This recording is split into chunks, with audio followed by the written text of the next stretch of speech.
Update muna nga tayo sa mundo ng basketball sa Gilas Pilipinas. Ito nga, Gilas Pilipinas, hindi na problema ang paghahanap ng sentro o center sa hinaharap dahil may mga future center tayo na magagamit.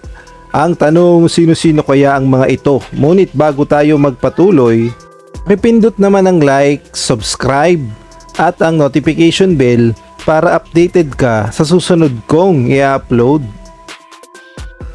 Alam naman nating lahat na itong si Kai Sotto ang isa sa mga inaasahang sentro ng Gilas Pilipinas dahil siya ang kaisa-isang 7'3" na purong Pilipino na ganyang katangkad at talaga namang inaasahan sa Gilas Pilipinas. At ito nga si Abay Junmar Fajardo na purong Pilipino na may height na 6'10". Ngunit kalaunan ay hindi na rin magagamit si Abay dahil tumatanda na at malapit na ring magretiro sa Gilas.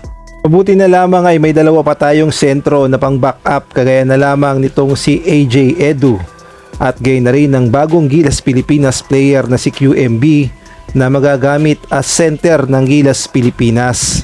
Ngunit hindi pa nga sapat ang mga bigs natin at patuloy pa rin naghahanap ang SBP ng mga batang players na pwedeng pumalit kila Kai Sotto, Junmar Fajardo, AJ Edu at QMB sa hinaharap. Kaya naman patuloy na naghahanap ang SBP ng mga players na posibleng magpatangkad sa ating lineup sa hinaharap.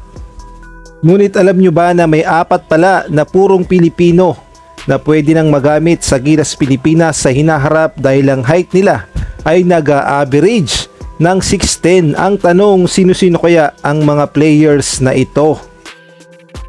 At unahin na nga natin sa listahan itong si Anwil Yap na may edad na 17 years old at ang kanyang height ngayon ay nag-average na ng 6'10", at in the future ay pwede pa itong tumangkad ng around 6'11" o baka mag 7-footer pa.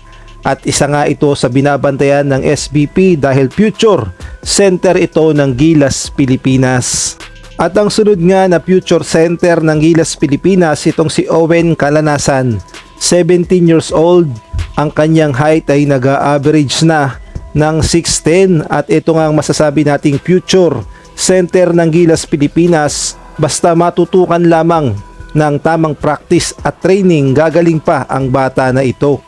Ang ikatlo naman sa listahan itong si Ayon Braga na may edad na 18 anyos at nag-average na rin na 6'10" ang kanyang height at kasama rin siya sa Gilas Pilipinas pool. At tignan nyo naman sa height niyang 6'10", napakaliksi ni Ayon Braga. Parang mas maliksi pa siya kay Junmar Fajardo at pwede talaga ito sa Gilas Pilipinas as center sa hinaharap dahil napakaliksi at napakagaan ng kanyang katawan at meron din itong shooting.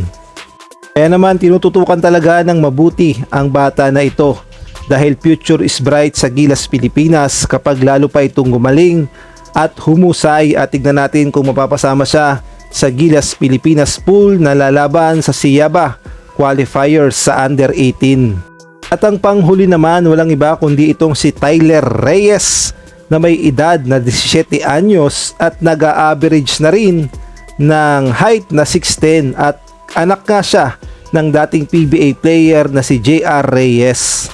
At sa Amerika nga ay pinag-uusapan na itong si Tyler Reyes dahil sa kanyang mga galawan na unstoppable kahit nga ang mga ibang lahi ay hindi makaporma sa galing at lakas ni Tyler Reyes. Kaya naman future is bright para sa Gilas Pilipinas kapag magagamit na ito sa kampanya ng Gilas Pilipinas dahil pwede pa itong tumangkad ng around 6'11" o baka naman mag 7-footer pa dahil 17 anyos pa lang itong si Tyler Reyes. Kaya naman abangan natin ang kanyang paglalaro sa Gilas. At kung kayo naman ang tatanungin sa tingin nyo sa apat na ito, sino kaya ang maghahalimaw as center ng Gilas Pilipinas sa hinaharap? Maaari kayo magbigay ng komento sa comment section.